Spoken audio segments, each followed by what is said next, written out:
তোরা বিষ পান করাইয়া দিলি রে, যেই ঠোঁটের মধ্যে আমার নবীর ঠোঁট মুবারক দিয়ে চুমা দিয়েছে। হায় হায়, আল্লাহু আকবার বলে কেন?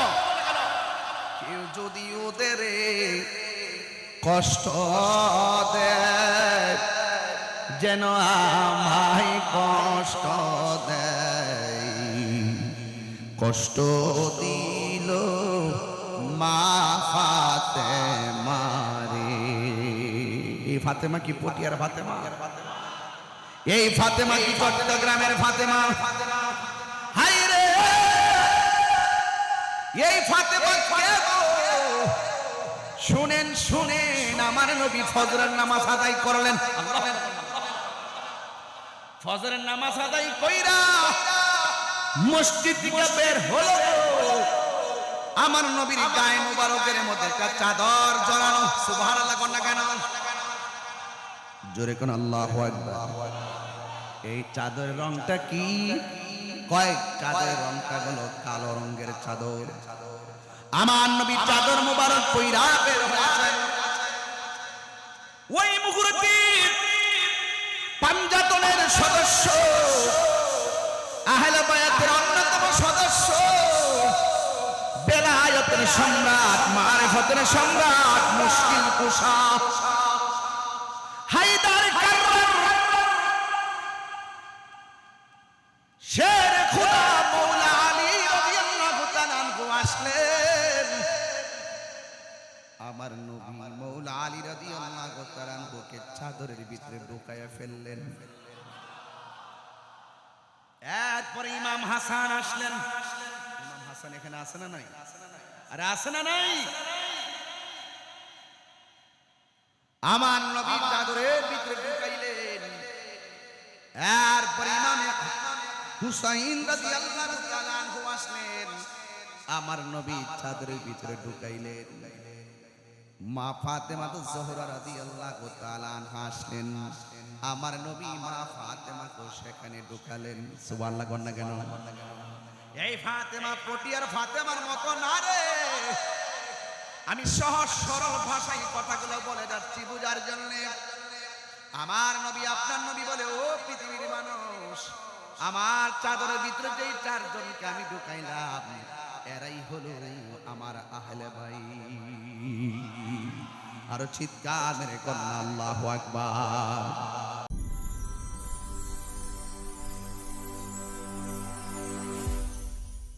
বর্তমান প্রেক্ষাপটে ঈমান আকীদা রক্ষার প্রশ্নে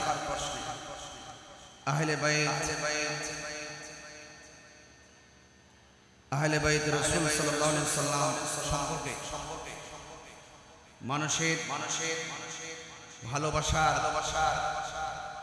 পরিধি যেখানে ব্যাপক হওয়ার প্রয়োজন, সেখানে একদল মানুষ ডলার খেয়ে সেই পরিধির মাঝখানে ব্যারিকেড দেওয়া শুরু করেছে।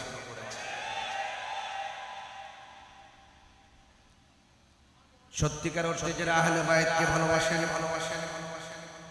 এরা কখনো টাকা খেয়ে ঈমান বিক্রি করতে পারে না।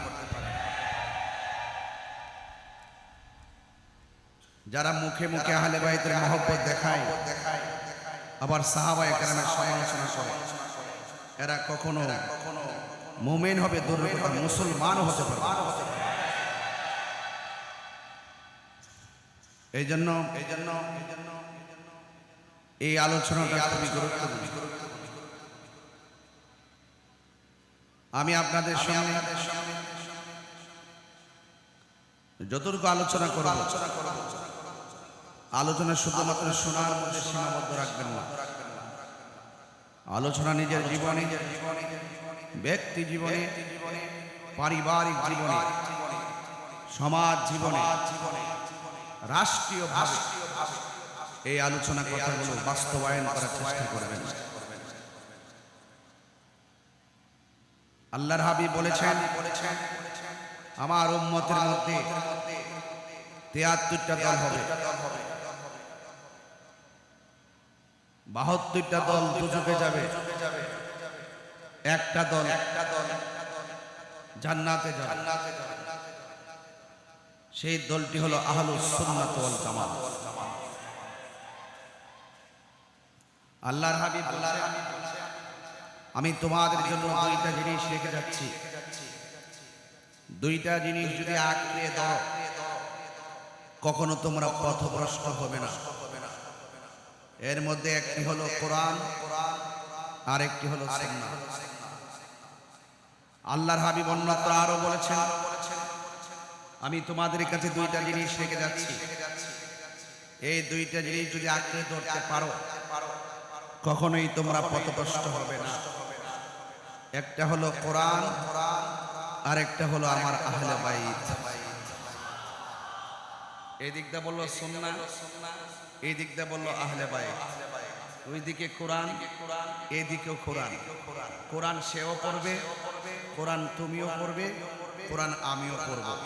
কাহারও কোরআন সিনাই গিয়ে আলোকিত হবে, কাহারও কোরআন কণ্ঠের নিচে ডুববে না।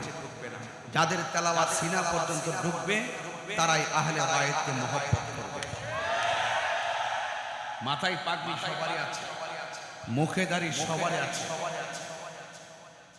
ওযু গোসল সবারই আছে, কিন্তু সবাই মুমিন হতে পারবে না। কারবালার ঘটনা যদি কোনো ইহুদি খ্রিস্টান ঘটাতো, মনটার মধ্যে বুঝ দিতাম তাদের সাথে আমাদের ধর্মীয় দাঙ্গা আছে।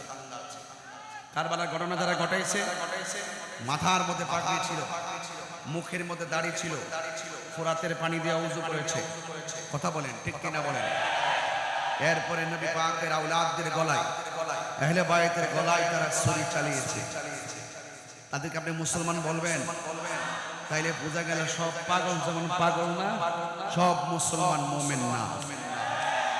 কথা কোন ঠিক কিনা বলেন? এই জন্য আমি বলবো আপনাদেরকে, শুধুমাত্র মাথায় পাগড়ি টুপি আর নামাজ কালাম দেখে, কপালের দাগ দেখে মনে করবেন না সে খাঁটি মুমিন। রাসূল বলছেন দুইটা জিনিস রেখে যাচ্ছি, একটা হলো কোরআন, আর একটা হলো সুন্নাহ। এখানে এটা বললেই চলতো, কেন ওই হাদিসটা বললেন? একটা হলো কোরআন, আর একটা হলো আহলে বাইত। দেখেন রাসূল যে গায়েবের খবর দেনেওয়ালা, আর বাস্তব প্রমাণ এখন মিলে গেছে। কারণ আমরা সারা জীবন আহলুস সুন্নাত ওয়াল জামাত ব্যবহার করেছি, এখন অনেক মানুষ আছে তারাও নিজেকে আহলুস সুন্নাত ওয়াল জামাত দাবি করে। এই জন্য রাসূল ওই হাদিসটা রেখে দিয়ে গেছেন, যারা প্রকৃত সুন্নি হবে তারা আহলে বাইতের মহব্বতে হৃদয়কে আলোকিত করে কিনা বলেন? আমার ভাইয়েরা, এই মাহফিল সাজাইছেন ভালো কথা, লাইটিং খুব চমৎকার। আমি তো দেখতেছি আহলে বাইতের রাসূল সাল্লাল্লাহু আলাইহি সাল্লামের আশিকদের হৃদয় আরো বেশি চমৎকার। আর না হয় এত কনজাস্ট প্লেসের মধ্যে ধাক্কা ধাক্কি করে হুড়াহুড়ি করে গরমের মধ্যে তারা কিভাবে কাঁধে কাঁধ মিলে বসে আছে, ওদের চোখে তো আছে ওই ময়দান, যেই ময়দানে উদ্দীপ্ত ফালকাময় প্রান্তরে আমার নবী পাকের আওলাদ পানির নিদারুণ তৃষ্ণায় যেখানে হকের জন্য লড়াই করেছেন, সেই আহলে বাইতের প্রেমিক সাধারণ একটু গরমে, রৌদ্রে কিংবা ঘামে তারা বিচলিত হবে না, এটাই স্বাভাবিক। আমার ভাইরা, আমার খুব বেশি লম্বা না, ঘন্টা খানেকের ভিতরে ওয়াজ ইতি টানবো। তবে কথা হলো একটাই, আমরা হকের উপরে থাকতে চাই কি চাই না? প্রকৃত সুন্নি কারা? প্রকৃত সুন্নি হলো আহলে বাইতের রাসূল সাল্লাল্লাহু আলাইহি সাল্লামকে মাথায় রেখে ভালোবাসবে। সুবহানাল্লাহ বলবেন না? প্রকৃত সুন্নি কারা? যারা সাহাবায়ে কেরামদেরকে হৃদয়ে রেখে ভালোবাসবে। সুবহানাল্লাহ বলবেন না? এই জন্য যারা যারা আহলে বাইতের রাসূল সাল্লাল্লাহু আলাইহি সাল্লামকে মহব্বত করে, যারা সাহাবায়ে কেরামদেরকে মহব্বত করে, তারাই সুন্নি। কথা বলেন ঠিক কিনা? তাইলে আমরা খারিজিও না, আমরা শিয়াও না। কথা বলেন ঠিক কিনা? ইমামে হাসান রাদিয়াল্লাহু তাআলার খেলাফত 6 মাস, কয় মাস? পঞ্চম খলিফা। চিৎকার মেরে কোন মারহাবা। ভেজাল আছে? সন্দেহ আছে? কোনো অসুবিধা আছে? কিভাবে তাকে দুনিয়া থেকে বিদায় করেছে, কিভাবে বিদায় করেছে, কাকে বিদায় করেছে, কাকে বিদায় করেছে, কিভাবে বিদায় করেছে? কলিজার টুকরা দুইটা পুতুলকে একজনকে বিষ পান করিয়ে শহীদ করে দিল, আর একজনকে উত্তপ্ত ভালুকাময় প্রান্তরে গলার মধ্যে ছুরি চালিয়ে শহীদ করে দিল। এগুলো কি সাধারণ কোনো ইতিহাস? তাইলে বোঝা গেল যুগে যুগে যুগে যুগে মুসলমানদের ক্ষতি ইহুদি খ্রিস্টানরা বেশি করতে পারে নাই। যুগে যুগে যুগে যুগে ইসলামের আর হকের বিরুদ্ধে সবচাইতে বেশি ক্ষতি করেছে মুনাফিকের দল। কথা বলা ঠিক কিনা? এই মুনাফিক পটিয়াতে আছে না নয়? হাত তুলে বলা আছে না নয়?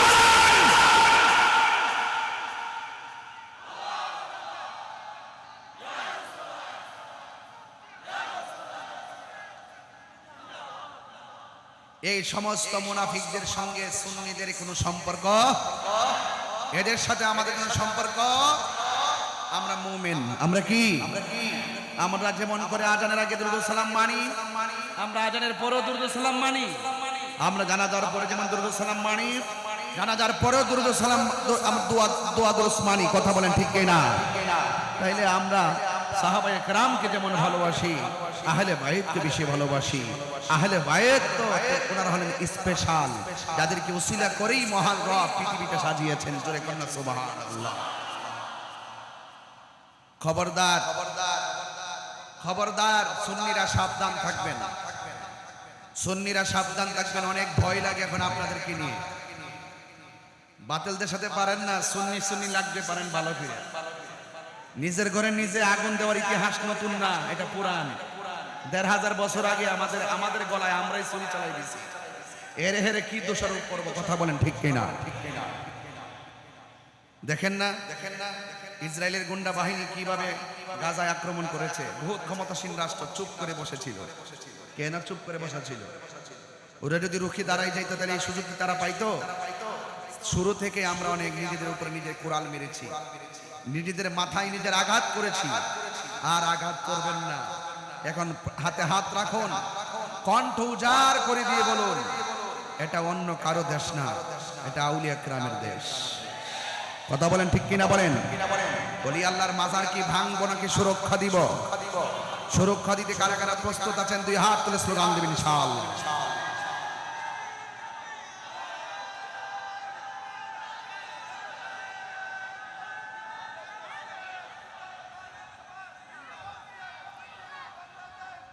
আমার ভাইরা, আমি কি খুব বেশি চিল্লাইতেছি?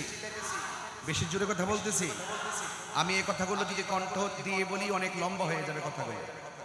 এই জন্য আমি খণ্ড খণ্ড বলে বলে যাচ্ছি, যেন অনেক বেশি কথা বলতে পারি। ভাইরা আমার, তুফান আসে, ভূমিকম্প আসে, ঘর ভাঙ্গে, গাছ ভাঙ্গে, সতর্ক সংকেত। নদীর উপকূলীয় মানুষগুলো নিরাপদ জায়গায় আশ্রয় নেয়। আল্লাহর হাবিব ১৫০০ বছর আগে ইমানের ঘরটাকে ঠিক রাখার জন্য সতর্ক সংকেত দিয়েছেন। রাসূল বলছেন, আমার আহলে বাইত হলো নূহ নবীর কিস্তির মতন। জোরে কন্যা সুবহানাল্লাহ। আয় হায়, বহুত ওয়াজ শুনছেন আপনারা, আরো শুনবেন। কিয়ামত পর্যন্ত তাদের গান গাইতেই থাকবে, কিন্তু শেষ করা সম্ভব। আল্লাহর হাবিব বলেন, আমার আহলে বাইত হলো নূহ নবীর কিস্তির মতন। এখান থেকে যদি আলোচনা না ধরি, আলোচনা বুঝবেন না। হঠাৎ করে খণ্ড আলোচনায় বোধগম্য হবে না। আমার নবী, আপনার নবী বলেন, আমার আহলে বাইত হলো নূহ নবীর কিস্তির মতন। নূহ নবীর নৌকার মধ্যে আকাশের বাতাস লেগেছে। যেই সমস্ত উম্মত নূহ নবীকে মেনে নৌকার মধ্যে উঠেছে তারা বেঁচে গেছে, আর যারা নবীকে মানে নাই তারা ওই নৌকার মধ্যে না উঠে ঢেউয়ে ঢেউয়ে বাড়ি লেগে লেগে তারা মারা গিয়েছে। আমার নবী, আপনার নবী আহলে বাইতকে নূহ নবীর কিস্তির সঙ্গে তুলনা করেছেন, কারণ আমার নবী গায়েবের খবর দেনওয়ালা।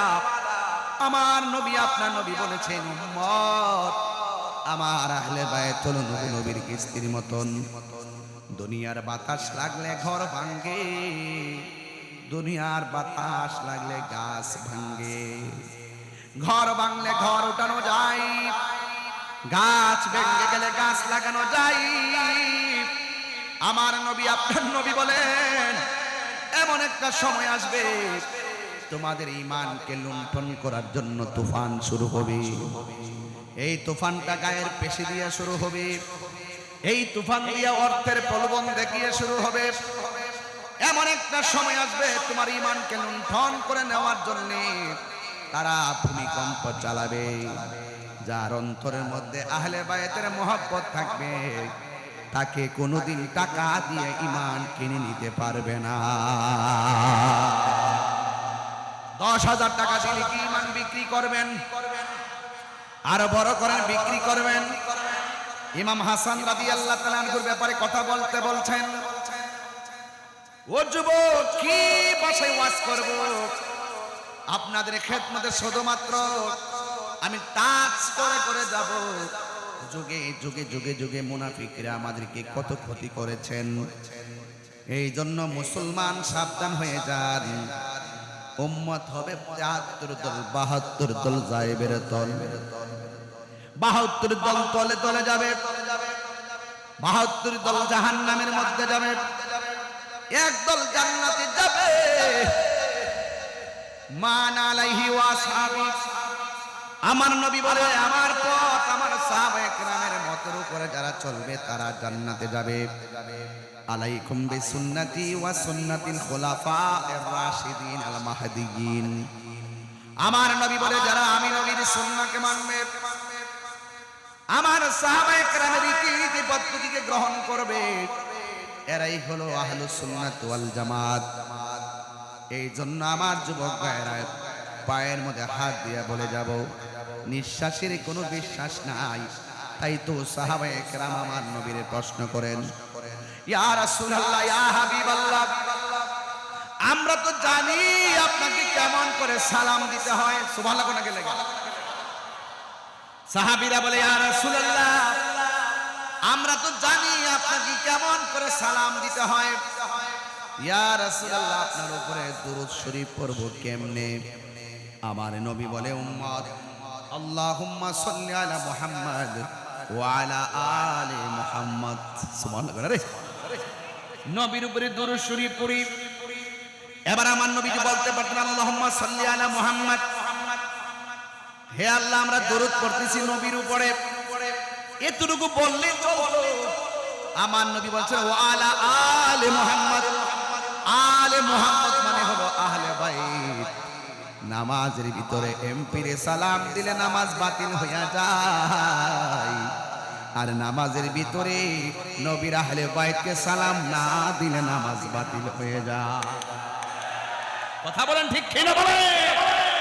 তাইলে বোঝা গেল যারা ইমামে হাসান রাদিয়াল্লাহু তাআলা আনহুর বিরুদ্ধাচরণ করেছে, যারা এই সুন্দর জবানের ভিতরে বিষ ঢেলে দিয়েছে,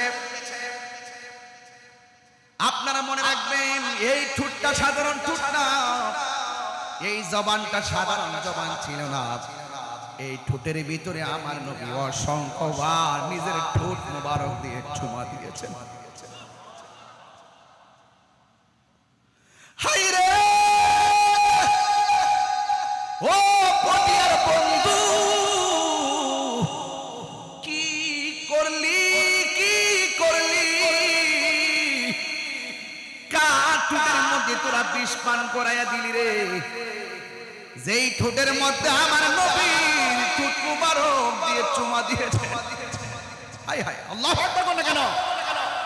কেউ যদি ওদের কষ্ট দেয়, যেন আমায় কষ্ট দেয়, কষ্ট দিল মা ফাতেমা রে। এই ফাতেমা কি পটিয়ার ফাতেমা? এই ফাতেমা কি চট্টগ্রামের ফাতেমা? হায় রে, এই ফাতেমা কে গো? শুনেন শুনেন, আমার নবী ফজরের নামাজ আদায় করলেন। ফজরের নামাজ আদায় কইরা মসজিদ থেকে বের হলো, আমার নবীর গায়ে মুবারকের মধ্যে একটা চাদর জড়ানো। সুবহানাল্লাহ কোন না কেন? জোরে কোন আল্লাহু আকবার। এই চাদরের রংটা কি? কয়েক চাদরের রংটা হলো কালো রঙের চাদর। আমার নবী চাদর মুবারক কইরা বের হয়েছেন।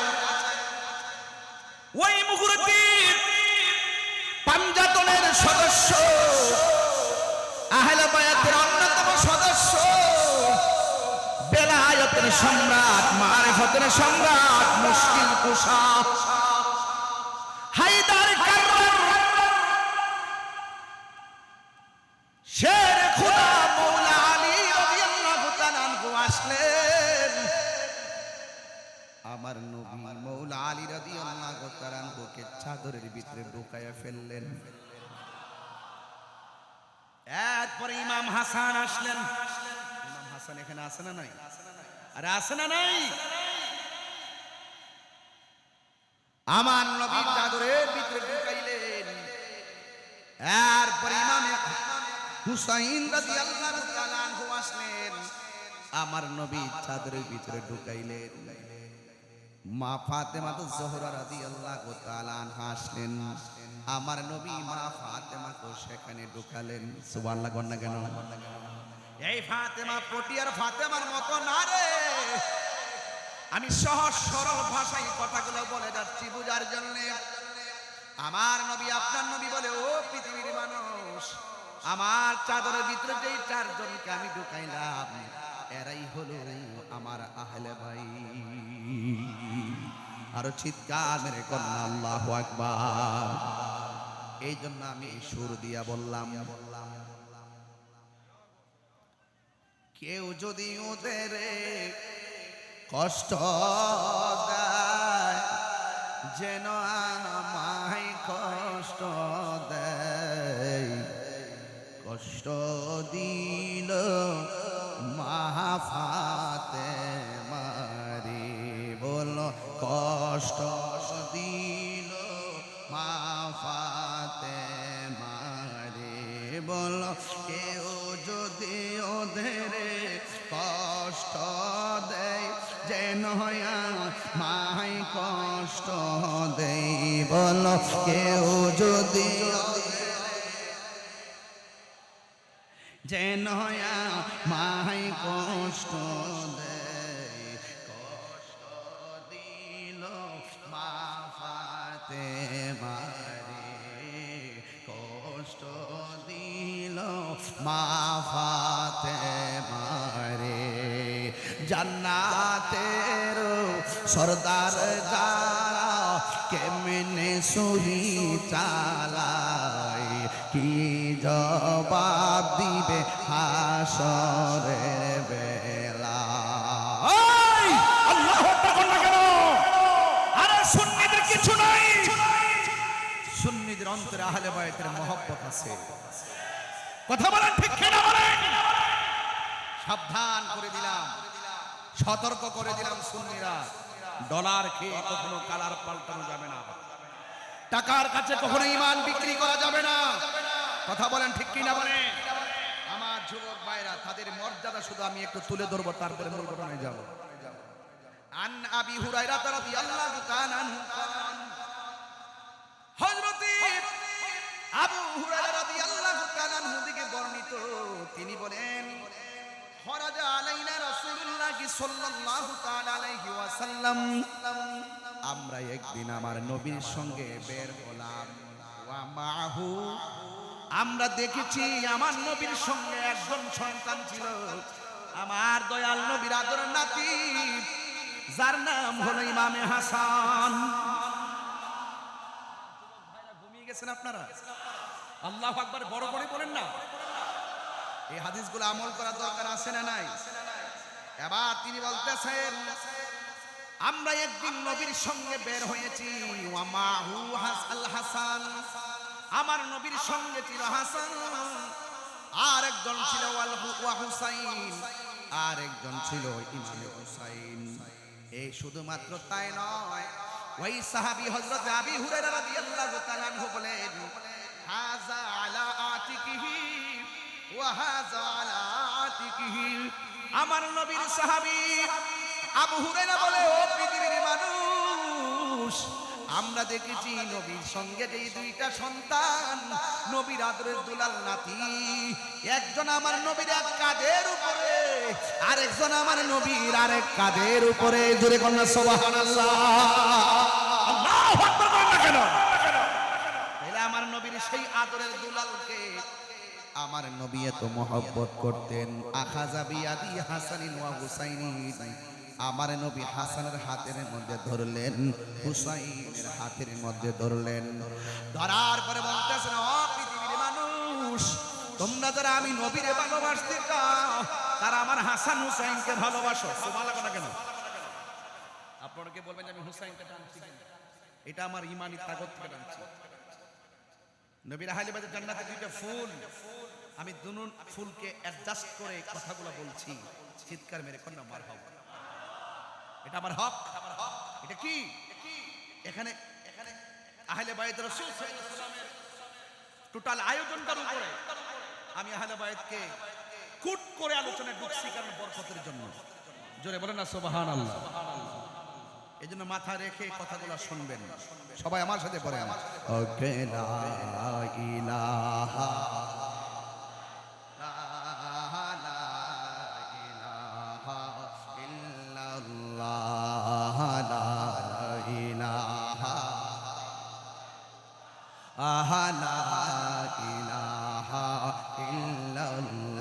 বলুন লা ইলাহা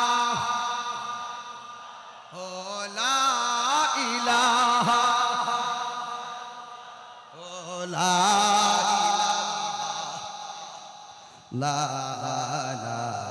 ইলাহা ইল্লাল্লাহ লা ইলাহা হাসবি রব্বি জাল্লাল্লাহ মা ফি কলবি গায়রুল্লাহ নূর মুহাম্মদ সাল্লাল্লাহু লা ইলাহা ইল্লাল্লাহ লা ইলাহা ইল্লাল্লাহ লা ইলাহা লা ইলাহা ইল্লাল্লাহ মুহাম্মাদুর রাসূলুল্লাহ সাল্লাল্লাহু আলাইহি ওয়াসাল্লাম। চিৎকার মেরে বলেন আল্লাহু আকবার।